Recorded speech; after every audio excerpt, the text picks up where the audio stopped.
அனைவருக்கும் வணக்கம். மேசராசிக்காரர்களுக்கு ராசியின் அதிபதியான செவ்வாய் உச்சம் பெற்று சஞ்சரிக்கக்கூடிய இந்த தருணத்தில் அவருடன் இணைந்து மொத்தமாக 4 கிரக நிலைகள் சஞ்சரிக்கக்கூடிய இந்த வாரத்தில் நிச்சயம் நல்ல செய்தி உண்டு என்று சொல்லக்கூடிய வகையில் எந்தெந்த விஷயங்கள் மிக சிறப்பாக அமைய போகின்றன என்பதை சற்று விரிவாக பார்க்கலாம் வாங்க. பிப்ரவரி 7ஆம் தேதியிலிருந்து 13ஆம் தேதி வரை கிரகநிலைகளின் அமைப்பை ஆராய்ந்து பார்க்கும் போது உச்சம் பெற்ற செவ்வாயுடன் இணைந்து சூரியன், புதன் மற்றும் சந்திரன் ஆகிய 4 கிரகநிலைகளும் சஞ்சரிப்பது நிச்சயமாக நல்ல செய்தி கிடைப்பதற்கான வாய்ப்பையும் யோகத்தையும் உறுதிப்படுத்துகின்றன. எனவேதான் நிச்சயம் நல்ல செய்தி வருவதற்கு ஏற்றதொரு வாரமாக இந்த வாரம் அமைவதற்கான வாய்ப்பும் யோகமும் நிச்சயமாக கிடைக்கிறது என்பதை கிரகநிலைகளில் ஏற்படக்கூடிய மாறுதல் என்பது உறுதிப்படுத்தக்கூடிய வகையில் அமைகிறது.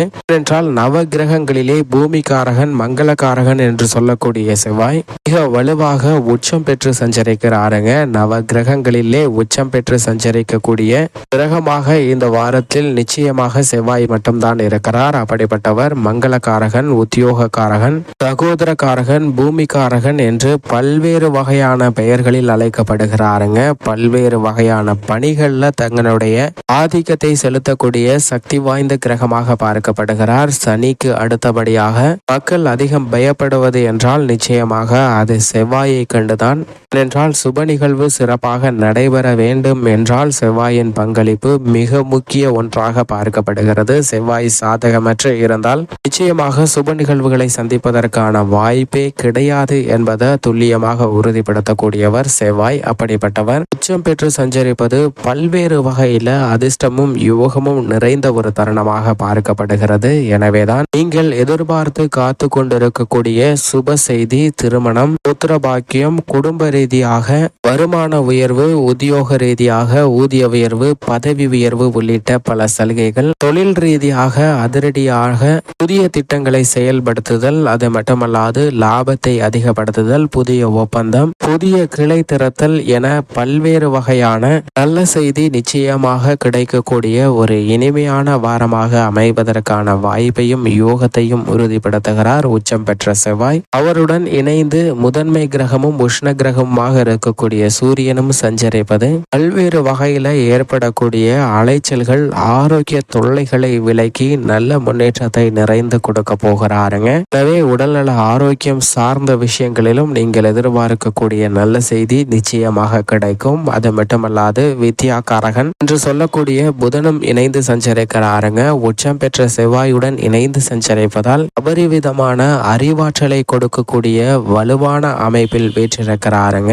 இது புதனின் அமைப்பு காரணமாக மிக தெளிந்த துல்லியமான அறிவாற்றல் கிடைக்கும். எனவே இந்த தருணத்தில் நீங்கள் எதிர்கொள்ளக்கூடிய தேர்வுகள் அனைத்திலும் மிக பெரிய அளவில் அதிக மதிப்பெண்ணுடன் தேர்ச்சி பெறுவதற்கான வாய்ப்பும் யோகமும் நிறைந்து கிடைக்கிறது. இது மட்டுமல்லாது சந்திரனும் இணைந்து சஞ்சரிக்க போகிறாருங்க. சந்திரனும் இணைந்து சஞ்சரிப்பதால் பல்வேறு வகையான யோகங்கள் கிடைக்கிறது. அதிலும் சூரியன், சந்திரன் இணைந்து மகர ராசியில் வீற்றிருக்கக்கூடிய இந்த தருணமானது தை அமாவாசையாக பார்க்கப்படுகிறது. மிக முக்கியமான அமாவாசை தினங்கள்ல மிக முக்கியமான ஒன்றாகவும் இந்த தை அமாவாசை பார்க்கப்படுகிறதுங்க. இப்படிப்பட்ட தை அமாவாசையின் சிறப்பும் இந்த தருணத்தில் அமைந்திருப்பதால் நீங்கள் எதிர்பார்க்கக்கூடிய நல்ல பல வாய்ப்புகளும் வெற்றி வாய்ப்புகளும் நல்ல செய்திகளும் நிச்சயமாக கிடைப்பதற்கான வாய்ப்பும் யோகமும் உருவாகிறது. அது மட்டுமல்லாது முதன்மை கிரகமும் தோஷமற்றவருமாக இருக்கக்கூடிய குரு பகவான் நவ கிரகங்களிலே முழு சுப கிரகமாக இருக்கிறார். அப்படிப்பட்டவர் தனது நட்பு கிரகமான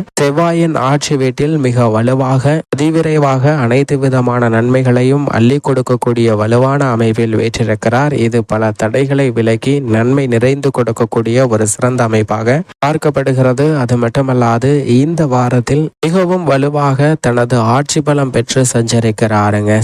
சனி ஆட்சி பலம் பெற்று சஞ்சரிப்பது பல்வேறு வகையான சங்கடங்களை நீக்கக்கூடிய ஒரு அமைப்பாக பார்க்கப்படுகிறது. நவ கிரகங்களிலே நீதி தவறாத, நடுநிலை தவறாத, நியாயஸ்தராக செயல்படுபவர் தான் சனி பகவான். அப்படிப்பட்டவர் ஆட்சி பலம் பெற்றிருப்பது பல்வேறு வகையான சங்கடங்களை நீக்கி நீங்கள் எதிர்பார்க்கக்கூடிய தொழில் மற்றும் உத்தியோக ரீதியான நல்ல செய்திகளை ஏற்படுத்தி கொடுக்க போகிறாருங்க. அது மட்டுமல்லாது சனியின் நட்பு கிரகமாக இருக்கக்கூடிய சுக்கிரனும் சுபத்துவ பாதையில் சஞ்சரிக்கிறாருங்க. ஏனென்றால் பாவ கிரக சேர்க்கை இல்லாமல் இந்த வாரத்தில் தனித்து சஞ்சரிக்கிறார். அது மட்டுமல்லாது சந்திரனுடன் வாரத்தின் துவக்கத்தில் இணைந்து சஞ்சரிக்கிறாருங்க. சுக்கிரன் சந்திரன் இணைவது பல்வேறு வகையில பொருளாதார ரீதியான முன்னேற்றத்தை ஏற்படுத்தி கொடுக்கக்கூடிய ஒரு அமைப்பாக பார்க்கப்படுகிறது. 6 8 தேதி வரை திட்டமிட்ட பொருளாதார ரீதியான பணிகள்ல மிக சிறப்பான முன்னேற்றத்தை ஏற்படுத்தி கொடுப்பதற்கான வாய்ப்பை உருவாக்கி கொடுக்கக்கூடிய வகையில் சஞ்சரிக்கிறாருங்க. இது மட்டுமல்லாது சந்திரனின் அமைப்பை பொறுத்த வரைக்கும் இந்த வாரத்தில் தனுசு, மகரம், கும்பம் மற்றும் மீனம் ஆகிய இடங்கள்ல சஞ்சரிக்க போகிறாருங்க. சந்திரனின் அமைப்பு நீட்ச நிவர்த்தி பெற்று சஞ்சரிக்கக்கூடிய இந்த வாரத்தில் அனைத்து விதமான காரியங்களிலும் தடைகள் இல்லாமல் முன்னேற்றத்தை நிறைந்து வருவதற்கான வாய்ப்பையும் யோகத்தையும் உருவாக்கி கொடுக்கிறது. இது வரவேற்கத்தக்க ஒரு அமைப்பாக பார்க்கப்படுகிறது. அது மட்டுமல்லாது நிழல் கிரகமாக இருக்கக்கூடிய ராகு கேதுவும் நிஜ வாழ்க்கையில் மிகப்பெரிய மாற்றத்தையும் அதிரடியான திருப்பத்தையும் ஏற்படுத்தி கொடுக்கக்கூடிய வலுவான அமைப்பில் சஞ்சரிக்கின்றன. ராகு மீன ராசியிலும் மோட்சக்காரகரான கேது கன்னி ராசியிலும் சஞ்சரிப்பது பெரிய அளவிற்கு சங்கடத்தை ஏற்படுத்தாமல் நல்ல பல முன்னேற்ற வாய்ப்புகளை ஏற்படுத்தி கொடுப்பதோடு மட்டுமல்லாது நேர்மையான சிந்தனையுடன் அனைத்து விதமான பணிகளை எதிர்கொள்வதற்கான வாய்ப்பும் நேர்மறையான சிந்தனைகள் தலை தோங்குவதற்கான வாய்ப்பையும் ஏற்படுத்தி கொடுக்கிறது. எனவே பல சங்கடங்கள் நீங்கி நல்ல முன்னேற்றத்தை நிறைந்து பெறுவதற்கான வாய்ப்பும் யோகமும் இந்த தருணத்தில் நிச்சயமாக கிடைக்க போகிறது. மேலும் அதீத நன்மையை அள்ளி கொடுக்கக்கூடிய வலுவான அமைப்பில் செவ்வாய் உச்சம் பெற்றிருக்கிறார். சூரியன் மற்றும் சனி இணைவது பல சங்கடங்களை நீக்கக்கூடிய ஒரு சிறந்த அமைப்பாக பார்க்கப்படுகிறது. எனவேதான் நிச்சயம் நல்ல செய்தி உண்டு என்பதை கிரகநிலைகளின் அமைப்பு இப்படி தெளிவாகவும் துல்லியமாகவும் உறுதிப்படுத்துகிறது.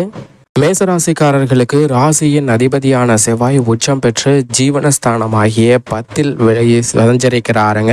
இது பல்வேறு வகையில பொருளாதார ரீதியான முன்னேற்றத்தை ஏற்படுத்தி கொடுக்கக்கூடிய ஒரு அமைப்பாக பார்க்கப்படுகிறது. அவருடன் இணைந்து 10ஆம் இடமான ஜீவனஸ்தானத்தை மொத்தமாக 4 கிரக நிலைகள் வலுப்படுத்தக்கூடிய இந்த வாரத்தில் தொழில் உத்தியோக ரீதியாக நீங்கள் எதிர்பார்க்கக்கூடிய நல்ல செய்தி நிச்சயமாக கிடைக்க போகிறது. அதிலும் குறிப்பாக இந்த தருணத்தில் தைரியத்துடனும் துணிச்சலுடனும் அனைத்து விதமான புதிய முயற்சிகளில் ஈடுபடுவதற்கான வாய்ப்பும் யோகமும் உருவாகிறது. நிழல் கிரகமாக இருக்கக்கூடிய ராகு அதை வெற்றியாக மாற்றி கொடுக்கக்கூடிய வலுவான அமைப்பில் சஞ்சரிக்கிறாருங்க. அது மட்டுமல்லாது சுபத்துவ பாதையில் மிக வலுவாக சுக்கிரன் இந்த வாரம் முழுவதுமே சஞ்சரிக்கிறார். எனவே சுபத்துவ பாதையில் சஞ்சரிக்கக்கூடிய சுக்கிரனின் அமைப்பு காரணமாக கலைத்துறை மற்றும் அரசியல் சார்ந்த பணிகளில் நல்ல பல முன்னேற்ற வாய்ப்புகள் நிறைந்து கிடைக்கக்கூடிய ஒரு தருணமாக பார்க்கப்படுகிறது. பல்வேறு வகையான காரிய தடைகள் விலகி புதிய வாய்ப்புகளும் சந்தர்ப்பங்களும் நிறைந்து கிடைக்கக்கூடிய ஒரு தருணமாக அமைகிறது என்பதை உறுதிப்படுத்துகிறாருங்க. அது மட்டுமல்லாது சந்திரன் இந்த வாரத்தில்